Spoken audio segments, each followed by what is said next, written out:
This is Rugby Unity. I am David Pembroke and Ewen McKenzie. The pools for the men's 2027 Rugby World Cup have been drawn. Pool A, New Zealand, Australia, Chile and Hong Kong, China. Pool B, South Africa, Italy, Georgia, Romania. Pool C, Argentina, Fiji, Spain, Canada. Pool D, Ireland, Scotland, Uruguay and Portugal. Pool E, France, Japan, USA and Samoa. And finally, Pool F, England, Wales, Tonga and Zimbabwe. Your thoughts?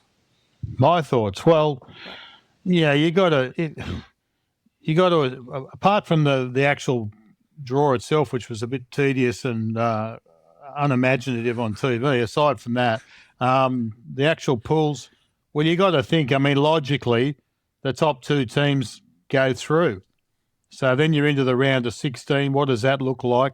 I looked at the round of 16 and the games of interest there, are probably France, Scotland could be maybe you can't pick that on the day. Fiji, Wales is probably the one that's hardest to pick. England, Italy have been improving. England, you'd think would win that, and then you've got Australia, Japan, based on the recent result. That's a competitive game. So they're the competitive games in the round of 16. So then it just gets down to quarterfinals, and that's where most of the people are looking and thinking and wondering about the draw and saying, what does that look like? And everyone's saying New Zealand, South Africa in the quarterfinals is a bit of a waste. But you look across it, you've got Argentina playing Ireland in the quarterfinal based on logic, and that's that's 2 versus 4 in the world, so that's not ideal. Then you've got Australia, England, and Fiji, France. Now that's just going on, on a logical thing. There could be a couple of upsets. So you got a couple of big wipeouts in the quarterfinals. So that's probably the most controversial part about it, and then it just runs out. So I thought about it. What is it? But you're always going to have those, it's going to, aren't you? Aren't you always going to have? It's going to happen. It's always going to happen. There's going to be a collision. Yeah, it's going to happen. And I'm thinking, well, is it better? And I'm thinking about Rassi here. Is it better to finish second in the pool and put yourself on the other side of the draw? But I look at that, and that would, if South Africa said, "Oh, let's finish second," because they're strategists, that puts them up against England, and it put Australia against New Zealand. Is that a better result? I don't know. So I didn't see a lot of opportunity for sort of trying to decide whether you finish first or second in your pool. So it is what it is. You got a couple of big games in the quarterfinals, and then the semis roll out. So yeah, I guess there's no other way of doing it. I suppose it just ends up the quirk of the draw. Eddie Jones, your thoughts when the balls were finally pulled and the pools were finally settled? What was your sort of first thoughts about the pool draw for 2027? Well, I think, firstly, you look at the increase in the number of the teams. Is that a good thing or a bad thing? From a world rugby point of view, to bring new teams into the comp's positive. And all they've done really then is move the knockout stage 1 week earlier. That's the reality of, as Ewan said, you'd probably think the top 2 teams go through it, as is the normal case. But then normally the knockout happens in the quarterfinal, and this time it's going to happen in the best 16. So you get another week of games that create more interest, which I think is a good thing. And I think it's fantastic that there's new teams in the comp. But with that's going to come mismatches, which is always the case when teams first come to the World Cup. Yeah, and I think that's part of the growing pains of the tournament. And I think we're going to see the same thing in the FIFA Men's World Cup next year in the USA, where they've expanded to an extraordinary number of teams. So there are going to be mismatches along the way, and they are a feature. And we saw those in the women's 2025 World Cup this year. But I think in lots of ways, I don't know. I didn't really mind watching some of those games because, to your point the other day, Eddie Jones, about what is your purpose at the World Cup? There are teams who are going there to win it, but there are other teams going there to compete and to improve and to do their very best. So it's got to be a good thing, I think, to have more teams at Rugby World Cup. Yeah, no, I agree, mate. I think, but it will come with growing pains, and I think this World Cup will see that. I think also, as we've spoken about previously, the influence of the referees is going to be huge at this World Cup, and we shouldn't discount that. That maybe, as Ewan spoke about, and I agree with him, that you think the top two teams will go through. But I think, with the influence of the referees at the moment, rugby's always been a game where it's been influenced by the referee. But, it's probably increased, I don't know how many percent over the last 12 months, which could cause some upsets. Yep. Mm. Yep. No doubt. And I think the other interesting, like in terms of the pool competition, it's going to be the fall of the games, because knowing as the games roll out, the third place, the best of the third place teams, is a competition in itself, and if you look at that, that's where a lot of interest in those pools to see who can get through from there. And I guess the pool of death in that context is probably Pool B, where you've got like Romania, Georgia, Italy. I'm just trying to look for where those third teams coming through might be, and so there's a competition there. And I guess if you assume the first two teams are going to win, then the points for the second, the third and fourth teams is probably going to be pretty close.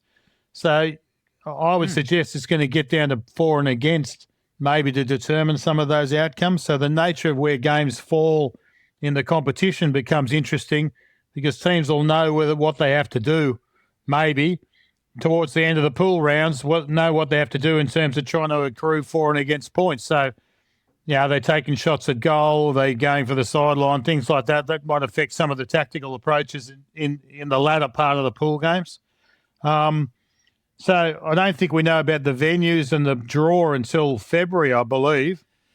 So Tuesday, the 3rd of February, the match schedule will be released. Yeah. So I cannot believe that we would not be starting with the Wallabies playing New Zealand in Perth as the first game. Like, that's if you want to hook people into the tournament, that's the game you've got to put on first up.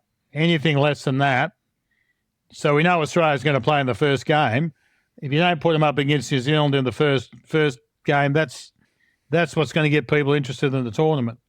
If you start off with Australia playing Hong Kong or something, I don't think that's going to be the hook.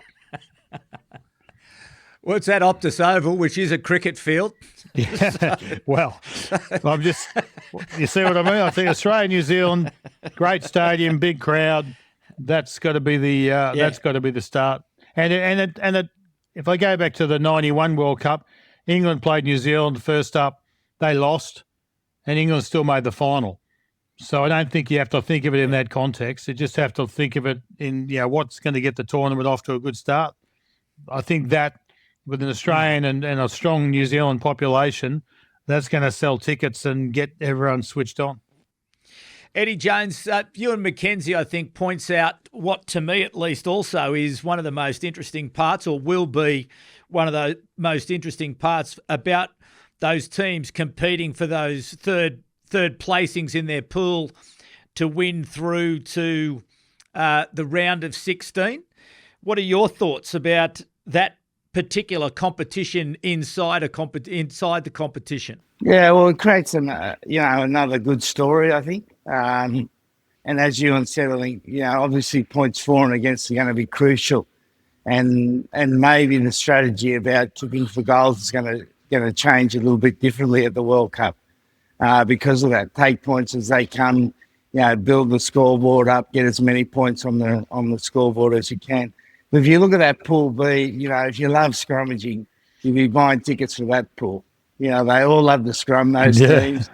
Yeah, the referee's going to have his hands full in that game. That could be a yellow card marathon. So, funny you say that. Funny you say that, Eddie. I was just reading, and I need to follow it through, but they're talking about this progression to yellow cards at scrum time for a dominant scrum scenario, and there's some discussion about whether that's going to be looked at in terms of the Six Nations. I don't know if that's true or not, but the automatic progression of penalty, you get to yellow card, and suddenly you've got a reduction in numbers on the field.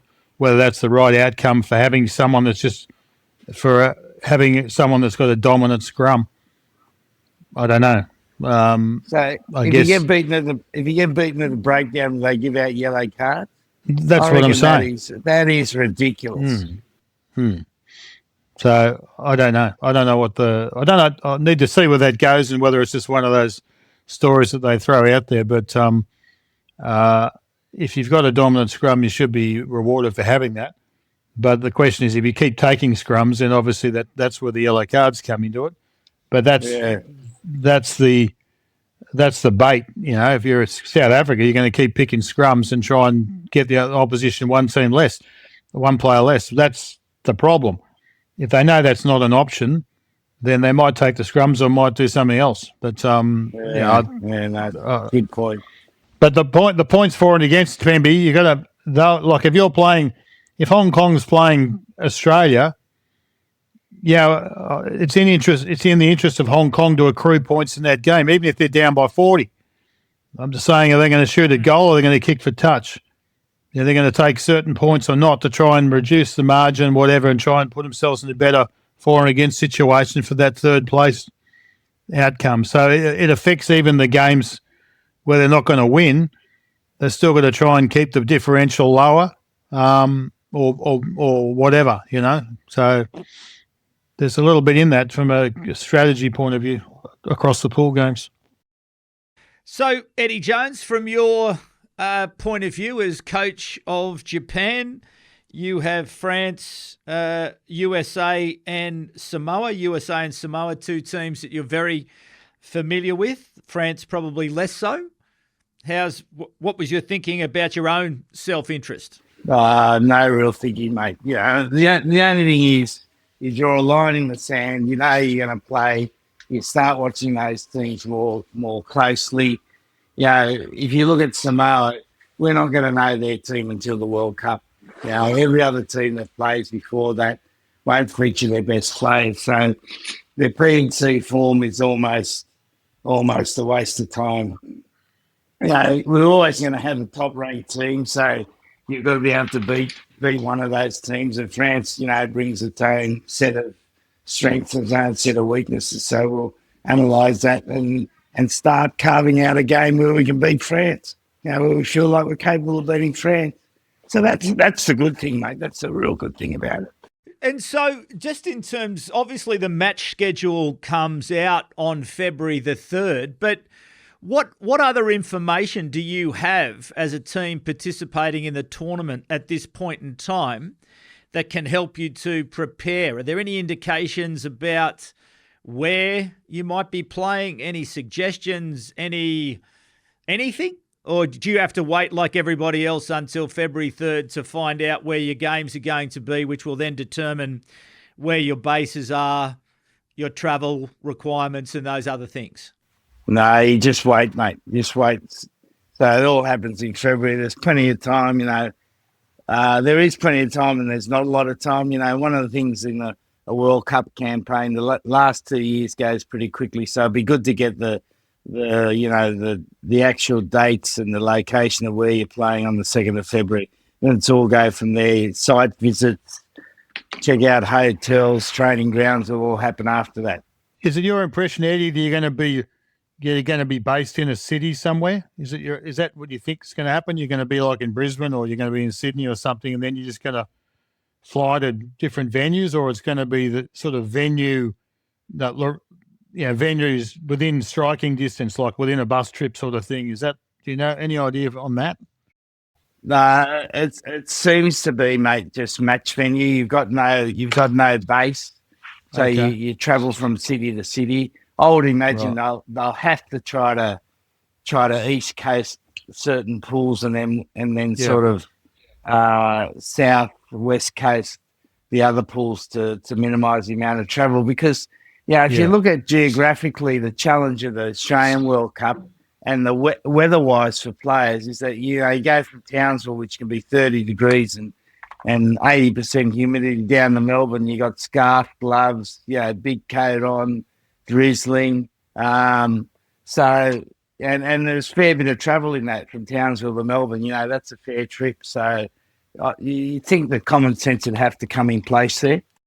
You think so? So based on that, if Australia's going to play New Zealand, like I think they should in Perth, we could probably maybe assume that the Pool A is going to be based over that way for the reasons you've just said, and that puts probably a pool up in Townsville, someone in Brisbane, someone in Sydney, someone in Melbourne. And you're sort of basically there, more or less. There's obviously Newcastle as well. So, but that's disappointing from an Australian point of view. If Australia is based over there, that doesn't fire up the East Coast, but they get a stronger finish, in terms of the games that are scheduled for Sydney and Brisbane and whatever.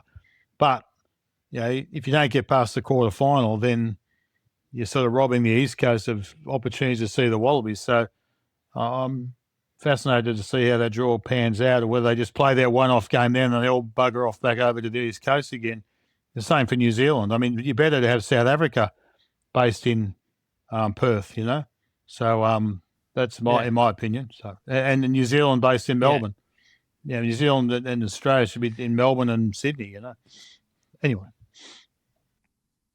So if we do just go through some of these pools and look at the, perhaps the top teams for today, and we can come to the latter teams at another time. But that first game, New Zealand, Australia, first game of the Rugby World Cup. You've locked it in. You've locked it in already. Ewen McKenzie.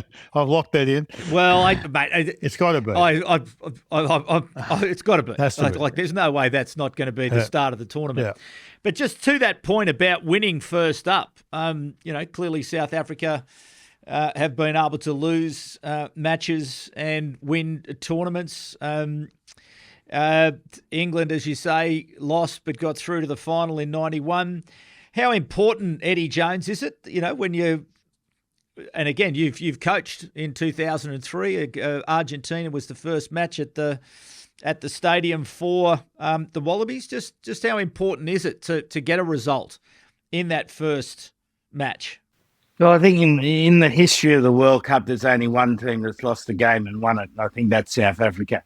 I think, teams have made the final, as you said, England in 91, was it? And New Zealand in the 2023 World Cup got beaten in the first game by France and then went through to the final. So, you can get through.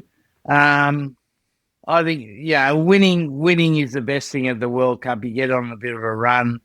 You take all the outside noise is a lot less evident than if you lose a game early. You lose a game early, particularly in Australia, it'll be the end of the world, that's the end of rugby in Australia. We're finished as a game, NRL will take over Super Rugby. Peter V'landys will be, have a leather patch on his arm instead of a TAB ticket, and so I think the winning definitely does help, but again, it's not insurmountable if you lose the game, as we've seen from the history. The teams can still get through to the final.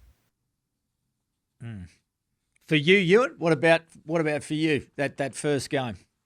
Yeah, 100% the same as Eddie. I mean, it's not anything's possible, but it gets you off. It gets you off to the right start, and you just have to win it. And I think everyone's going to go out there.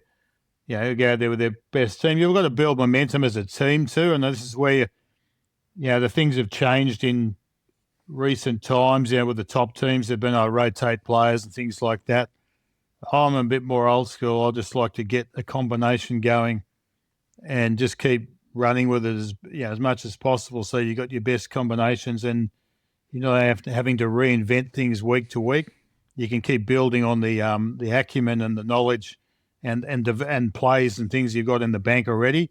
And sure, you might get some injuries and whatever, but you're obviously using your bench to freshen players up and the like, but not necessarily making bolus changes, which will be one of the things that teams will be tempted. South Africa will obviously run out different teams as they go along in the pools. But you haven't got, as we said the other day, we've got 33-man squads, so you still haven't got the same luxury you might have in between tournaments. You've got to be a little bit more judicious, and players are just going to have the fitness to keep playing games. It's not an extra number of games for a World Cup, and you're probably getting a week or just around about a week rest. So it is what it is. You've got to run it out and be fresh and keep going.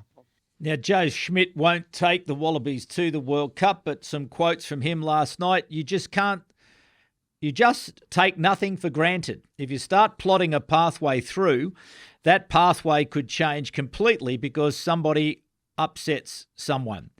I remember sitting in a change room in 2015 and watching Japan beat South Africa. Nobody predicted that.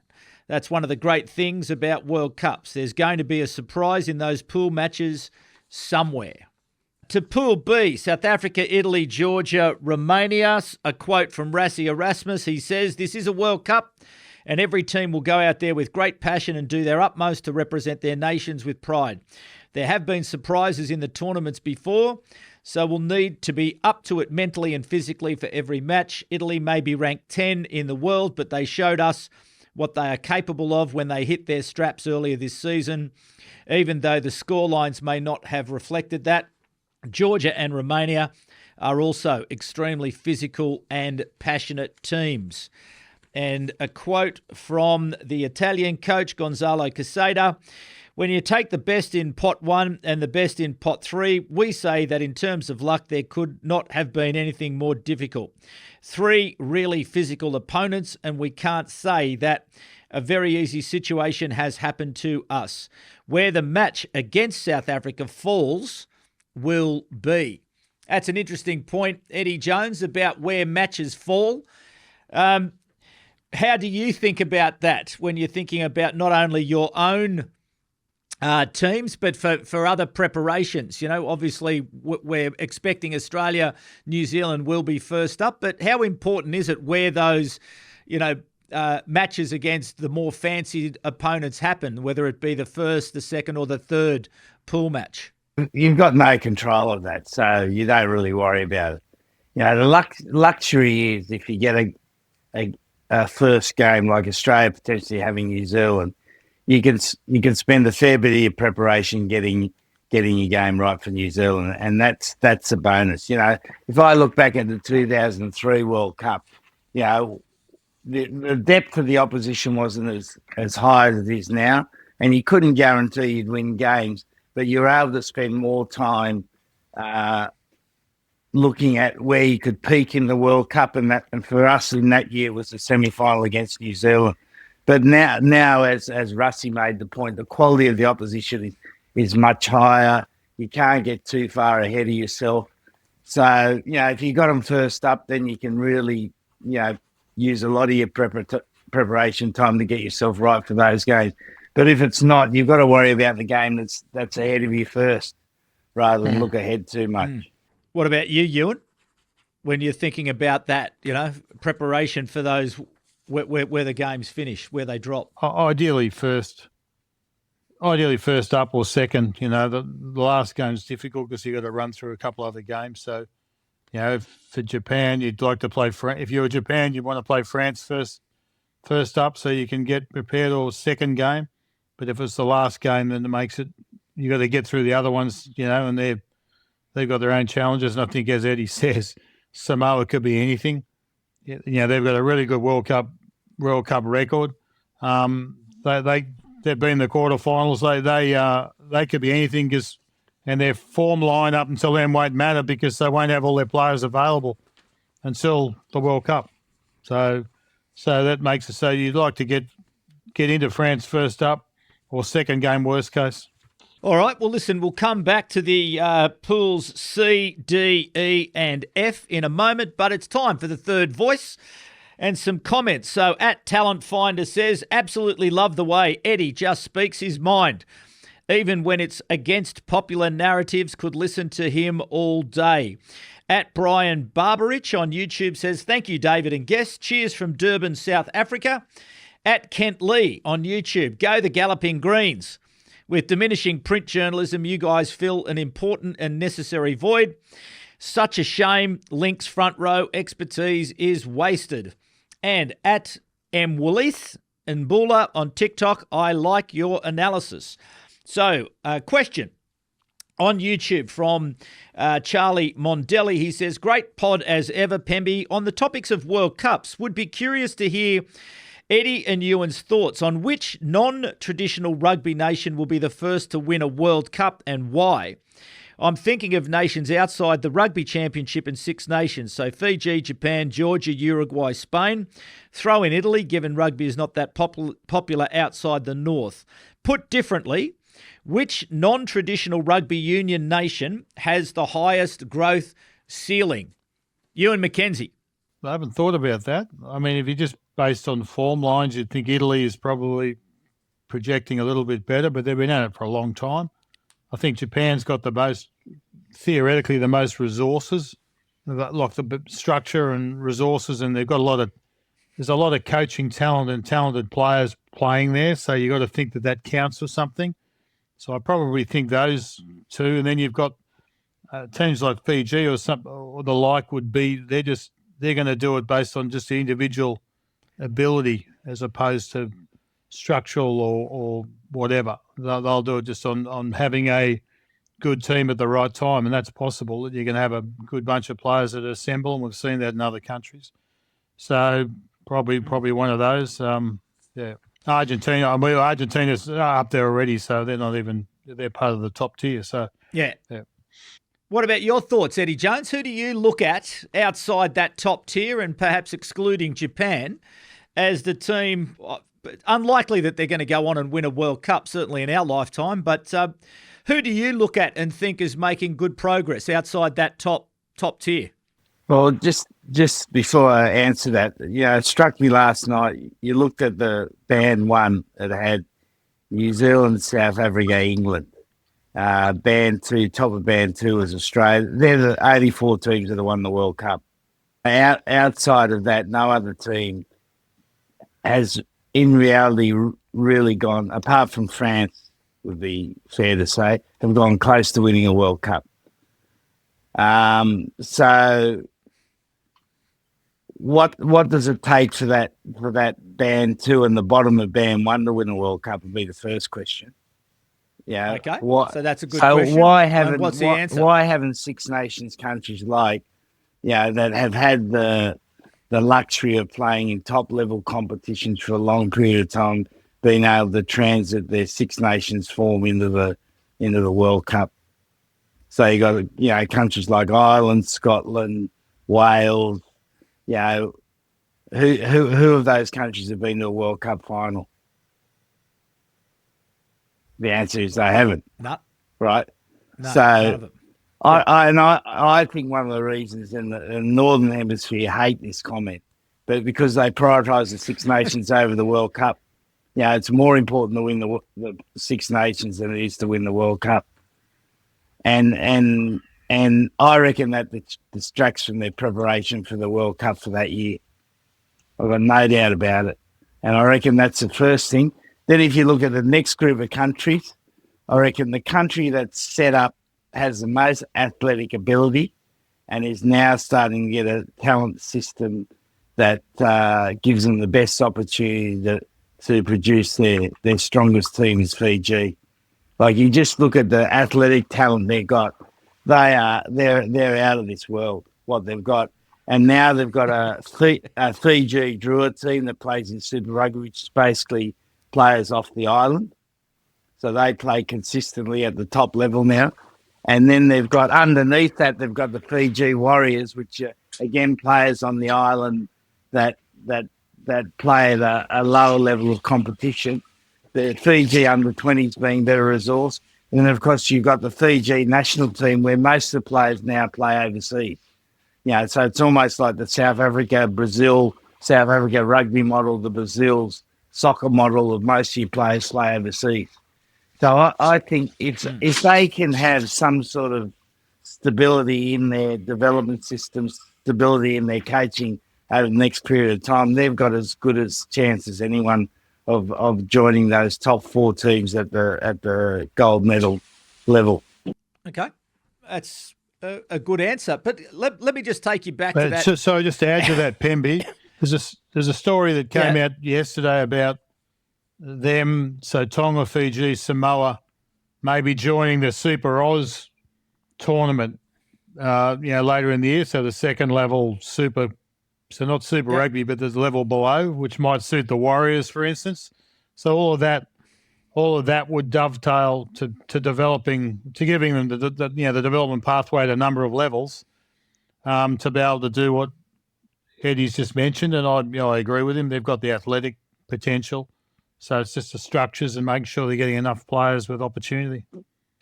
Eddie Jones, just to take you back, if I could, to that comment you made about the Northern Hemisphere teams prioritising Six Nations over the World Cup. Do you think that the Nations Cup will start to eat away at that? Because next year we will have a final between what is the best team in the South versus the best team in the North. So that will be played every couple of years. You've got the World Cup. Do you see that over time that the Six Nations will become less important because of the globalised nature of sport and the more regular contact that there will be between Southern Hemisphere and Northern Hemisphere teams? It will be normalised through the Nations Cup. Yeah, well, I'm probably a bit biased now, mate. I used to think it was a pretty crappy competition before I got involved in it. What, the Six Nations? Yeah, well, watching it from afar, I never got that excited about watching it. Like, at all. I didn't think the quality of rugby was that good. But once you're involved in it and you're coaching in it and you realise the intensity and just the whole drama of that period of time, and you see like hordes of people move from country to country, and particularly in England where there's a lot of, Welsh fathers, English mothers, all that sort of mix on. The intensity in the rivalry is just absolutely huge, and I don't think that'll ever go away. That's one thing that stood the test of time in marketing, hasn't it? Marketing sport, making teams popular, is that natural rivalry of teams against each other, and the Six Nations will never lose that, and that's why they guard it so carefully, mate. They don't let anything interfere with it. They say basically most of the countries say no to everything outside the Six Nations. I don't know how they got the Nations Cup through. They must have a fair bit of money to encourage them to participate in that, because they basically say no to everything outside the Six Nations. I think in time we'll find this Nations Cup is really going to become something, and I think it will start to, people will really want to be, the best team in the world that year. And I think that North versus South is an important thing because, as you say, there's been 10 World Cup decided so far, 9 of them in the Southern Hemisphere, 1 in the Northern Hemisphere. And I would have thought that over time that will take place, but hopefully never to the detriment of the Six Nations because, as you say, it's such a compelling tournament. And I know many of us grew up watching it in Australia late at night when it was the Five Nations, and that was where our first experience of international rugby and real competitive international rugby came from. So anyway, interesting. Okay, at XA Bachet on Spotify says, first of all, thank you for this great pod. I love the fact that you guys promote the whole of the sport rather than shoot teams down like many other pods out there. Unity in name and content. Well, thank you for that. With regards to the discussion about keeping 15 on 15, it's right to say that there should be some clear direction coming from World Rugby and taking refs out of deciding the outcome. But the players too have a huge responsibility to play within the laws. I feel you, that is in us, gloss over the responsibility in this discussion. Are we too light on the players, Ewen McKenzie? Should they take more responsibility for the quality of the contest? I mean, yes. I guess everyone's got a role to play, and so I think I was talking about that the other day. Everyone's got to have. You've got to put your hat on. You've got to do your fundamental role, and then you've got to do what you can to promote the game. That's how I think about it. So I think, yes, the players have a role to play in that. for sure, no question. Eddie Jones, you made the point the other day about players being competitive, and when you think about any competition, the best players are always trying to find an edge. What are your thoughts about player responsibility around the contest? Well, I think a player's got a responsibility not to be reckless. I think that's the first thing. And I think by and large now we see that in the game. There's very few reckless actions in the game. Very few. But I think in terms of the laws of the game, like it's a player's job to push the laws right to the nth degree. Like we want competitive players. And it's the referee to set the standard of the game right at the start. It's World Rugby to set the standard of what they want right from the start. And you'd hope now that they've got the draw out of the way, you know, they've done their neighbours' soap opera of the draw. You think now they'd be able to concentrate on the game. Like, you know, Robbo looks like he's been on a pretty good paddock there, so it's about time he got out and started fixing up the game. Like, and that's the reality. Yeah, I think on that game bit, like they've got the draw now. We'll get the locations in February, but it'd be nice to go to the World Cup and not have the surprise rule changes that suddenly pop up like 3 weeks before the tournament starts, which just fucks everyone up. So, like, I think we've got to try and excuse the language, but that's what it is. Like, you got plenty of time. If you want to experiment with things, let's start experimenting now, and so that when we go in there, everyone's had a good run at whatever the rules are going to be.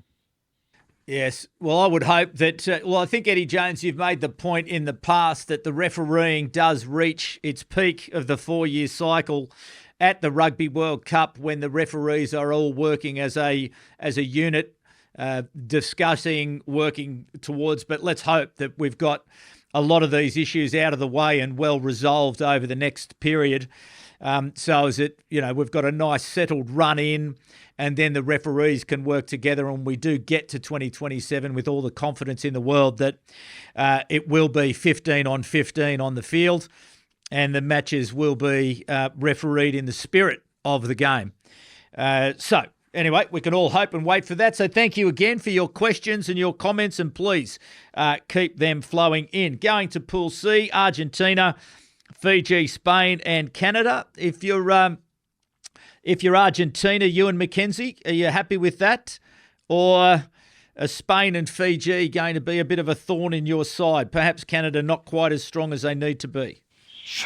Yeah, I think they'll be happy with the draw. I mean, Fiji, for all their flair that we know, they've done a really good job in the last couple of years of being able to play forward-oriented football. They're quite good on the pick and drive game. They're quite physical. It's a question of how long they can do that for. So Argentina can deal with that, and they've got the flair in the back. So Argentina aren't going to be stressed by that. Spain have been competitive. Canada not so much. So they'll be happy with their pool. I think it's probably where they go from there. And where does that put them? That puts them in theoretically a quarterfinal against Ireland. So that won't worry them either, I don't think. Argentina is the sort of team that travels around the world, and they've got a game for all occasions, I believe, and they can adapt and they can tough things out. They've been really good at finishing things off or getting close to finishing things off. So they've been very competitive for 80, which is what you need to be. So I think that they aren't going to stress about any opposition, really. It's just a question of keeping their best players. They've got some really good X-Factor players, keeping them fit and making sure they're all available. Eddie Jones, your thoughts on Pool C there? Argentina, Fiji, Spain and Canada. Well, if Pool B was the scrummaging yellow card pool, this pool's keep the ball moving, high tackle pool.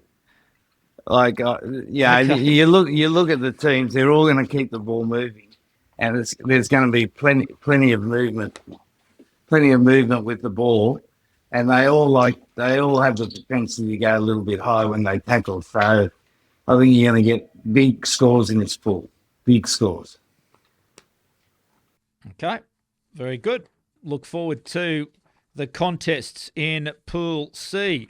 Pool D, Ireland, Scotland, Uruguay and Portugal. Some comments from the coaches and a big thanks to Australian Associated Press who have provided all of these comments.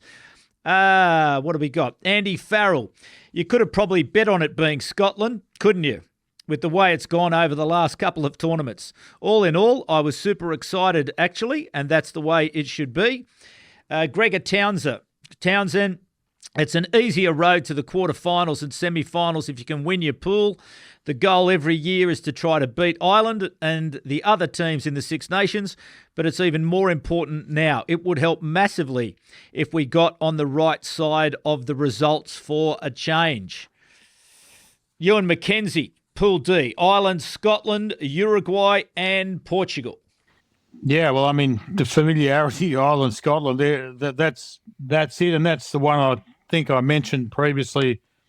Yeah, I mean, everyone's assuming Ireland's going to win that, but Scotland do have the ability to spring an upset, and I think they'll be really disappointed with their up and down form this year, and hopefully they'll find they've got enough good players, and they had the majority of the Lions back line. So you got to think that they're going to hopefully find some consistency, and that game will become important. Uruguay, are sort of like a version of Argentina style football, and Portugal were in the last World Cup, and they were relatively competitive. So no easy games there. Scotland, as much as they're looking at Ireland, they're going to be making sure they don't get tripped up by Portugal or the like. That's the way they've been. Scotland, they've been up and down. So they got 2 years to try and find some form and consistency, but they got some familiarity there. So that'll be where that game falls in the pool. Ireland, Scotland will be probably the most interesting part. Okay, Eddie Jones, if Pool B is the scrummaging yellow card pool and Pool C is the high tackle, high scoring pool, what's Pool D? How do you characterise Pool D? Six Nations, mate. That was the cage you spoke about. What did they speak about? Six Nations. Just reinforce the point I was making before. That's their goal, is to be a Six Nations country. That stands ahead of everything. But I also think the interesting one's Portugal. If you look at Portugal in the last World Cup, they either drew with Georgia, I can't remember, or they should have beaten Georgia. I remember watching that game, and they beat Fiji. Now, that's a pretty good track record. But they had a very good coach in Largiske, who I think Ewan would have played against. And he did a fantastic job there. He's since left, got frustrated by the lack of action by the union. So that's a fairly common thread for coaches. And they might have dropped off a little bit, but they can move the ball. They can seriously move the ball, and they play with a lot of good passing and could trouble, particularly a side like Scotland, who also move the ball. So that could be a particularly high-scoring game, whereas Ireland will be very methodical. They'll get through that pool pretty easy. All right. Okay, so Pool E, France, Japan, USA and Samoa. The quote from French coach Fabien Galtier: being seeded, we could imagine having a manageable pool, but we obviously have to respect the teams we face. It's a pool that seems manageable to us, perfect for building momentum with a round of 16 and a quarterfinal. That will be much more difficult. Ewen McKenzie, France, Japan, USA and Samoa.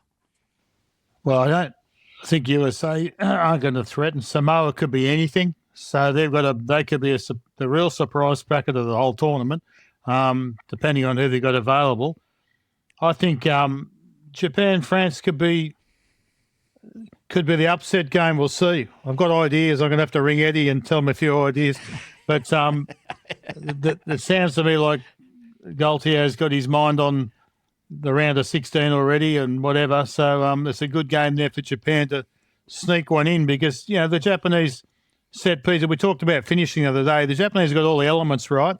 They just need to finish a little bit better. And if that's in 2 years' time, that could well be happening. So France, they do well in the sort of the bigger games, but sometimes in the lesser games, they've had a lot of close games against Italy, for instance.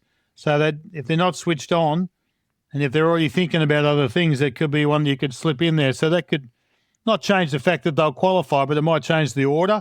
And that could be the surprise packet for the final series and throw things around a little bit. So, I'm tipping Japan to be very competitive there. Eddie Jones, folklore is that leading up to the 2015 Rugby World Cup that you coached the Japanese team to play South Africa, to come up with the game plan that ultimately was successful at the Miracle at Brighton.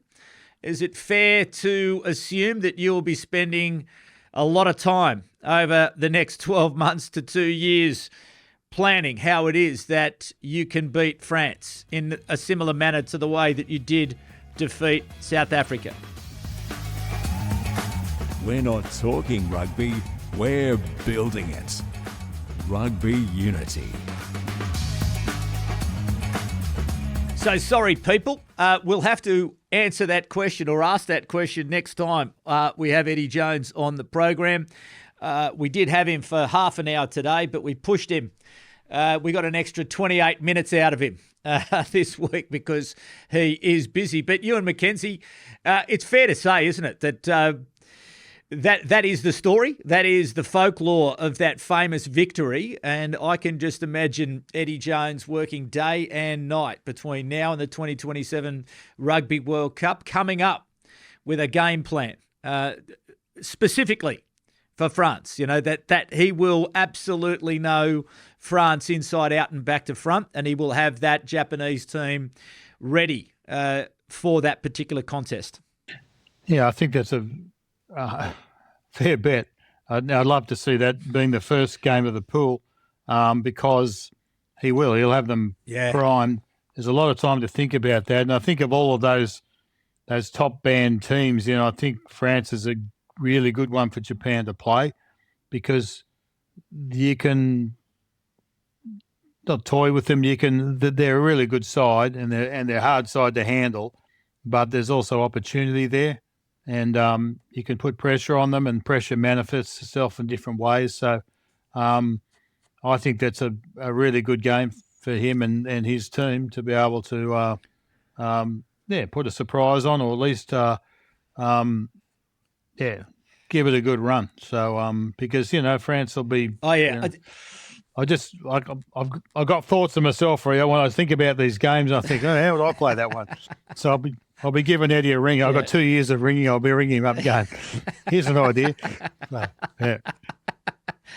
Yeah, well, absolutely. And it's funny when you have that sort of reaction to it. I look at that and I do feel like, particularly watching Japan this year, because you made the point, I totally agree, is that, they're building through their maturation as a team. In 2 years' time, take out the South Africa result.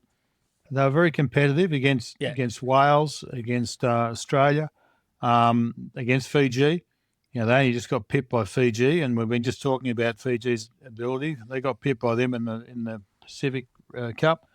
So I looked at Japan and the commitment that they put in against Australia, just in the tackling, right, which is attitude, putting their body on the line. And they just did that. And even against South Africa, they did that. They were competitive in the first half. Then I watched Wales play South Africa, and they didn't have the same physical commitment to the tackle, and they got steamrolled, and you can say the scoreboard was similar with Japan, but they were very competitive in that first period of the game.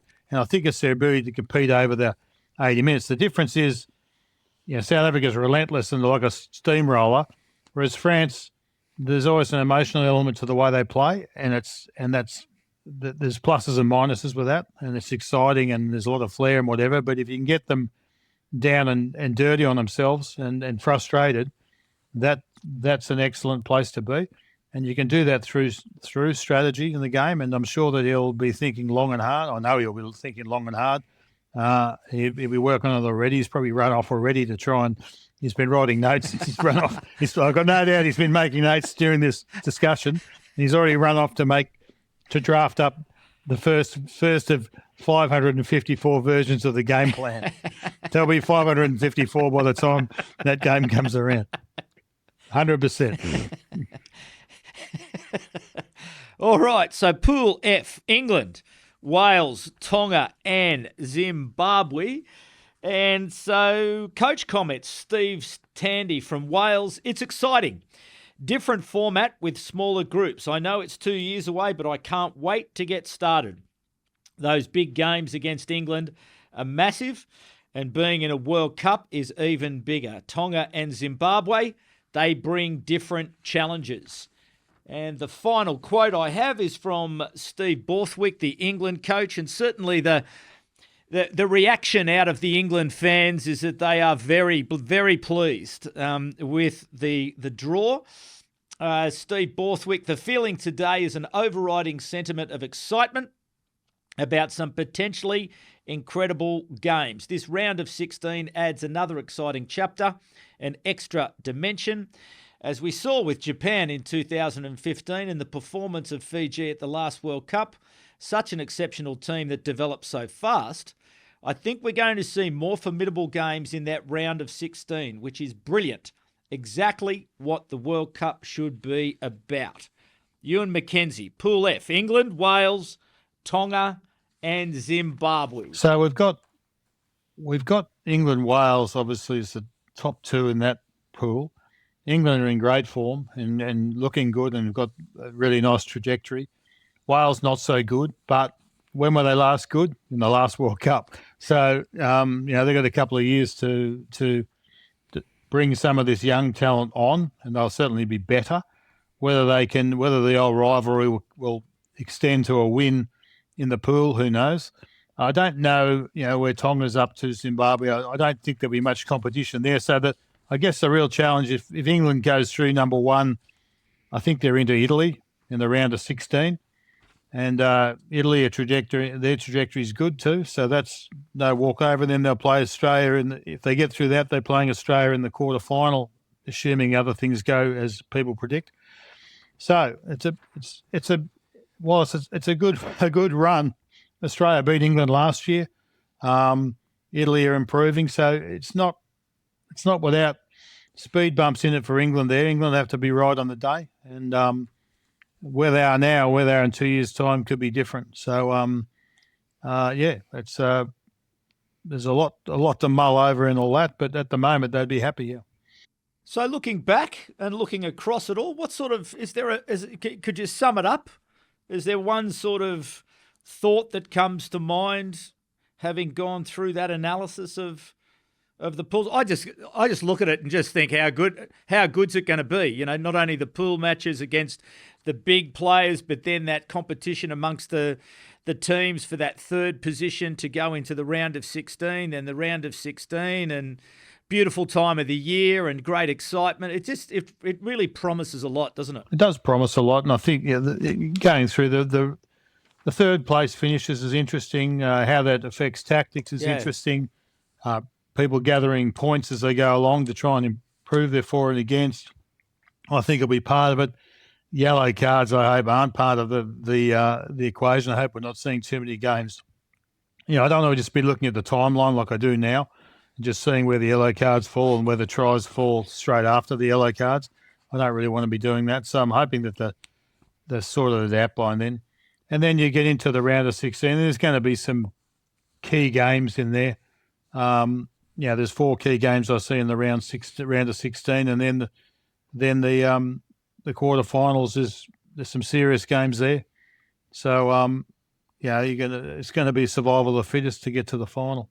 Yes, it does promise a great deal. So the tournament begins on October the 1st and concludes in Sydney on November the 13th. There will be 250,000 guests coming to Australia, and I do say guests to all of the Australians out there listening. We have to treat our friends as guests and welcome them to this beautiful country of ours. Those people will inject, or the tournament will inject, $1.3 billion into the economy. There are 2.5 million tickets to be sold.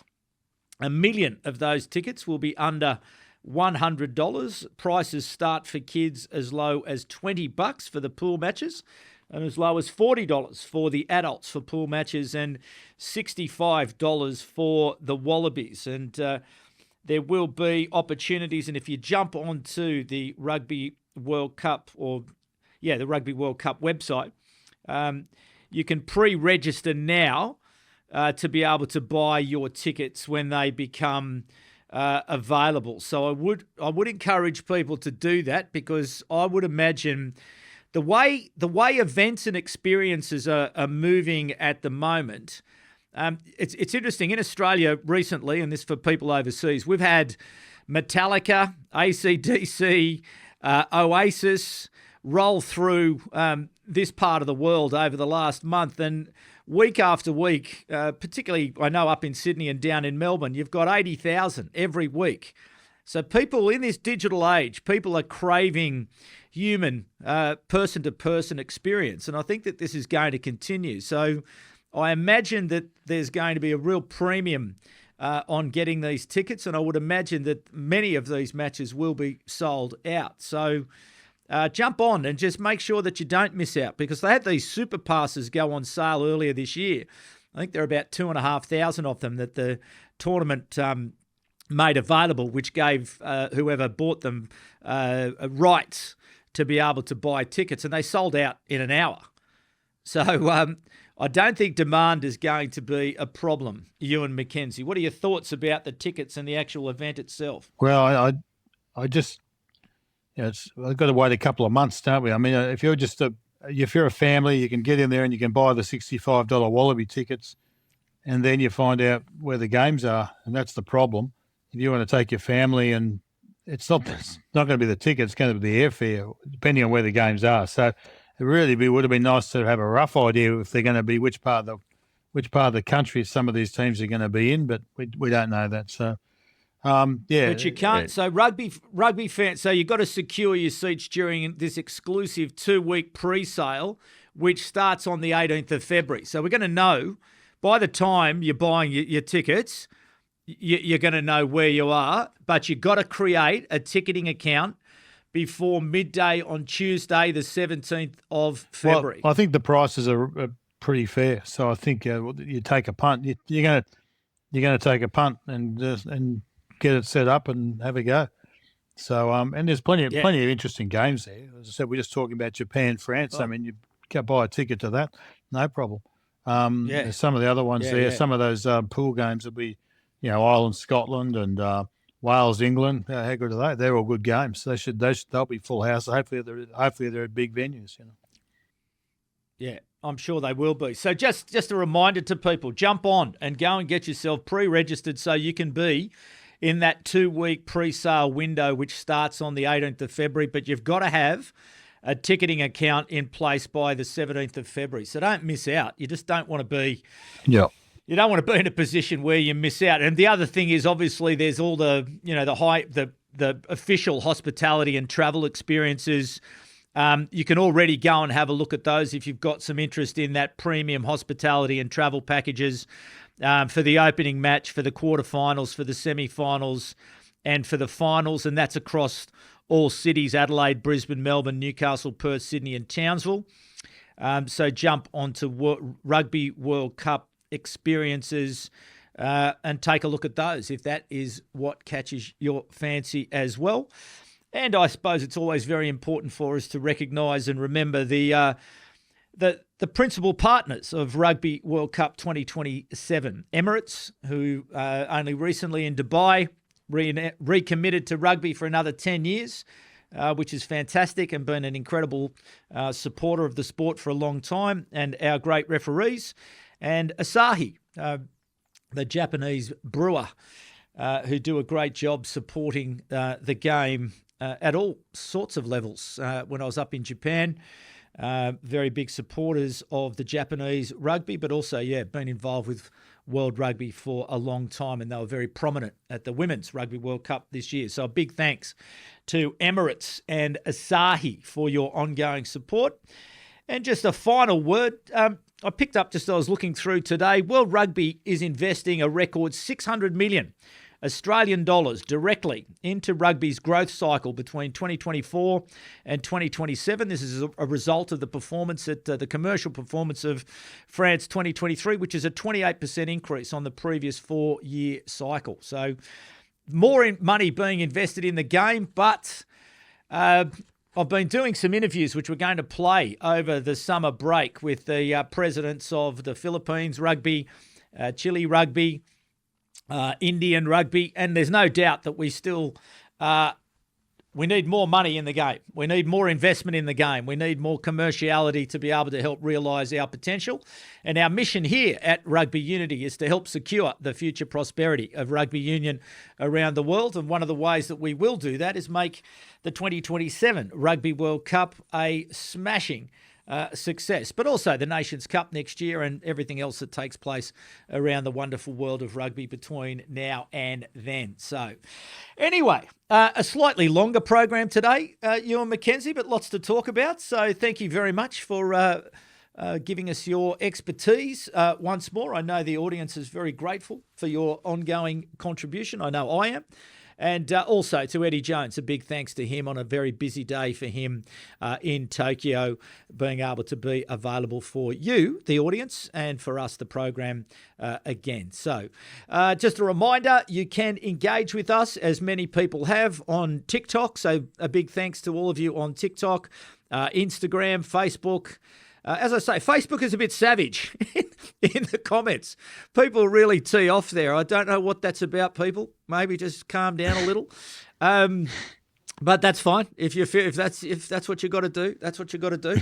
But also on YouTube, Apple, Spotify, wherever it is. So thank you for engaging with us, and please keep the comments and the questions coming because they do help shape the narrative of this program. So we'll be back with you with another program next week. But for the moment, please, people, be kind to each other. My name is David Pembroke, and it's bye for now.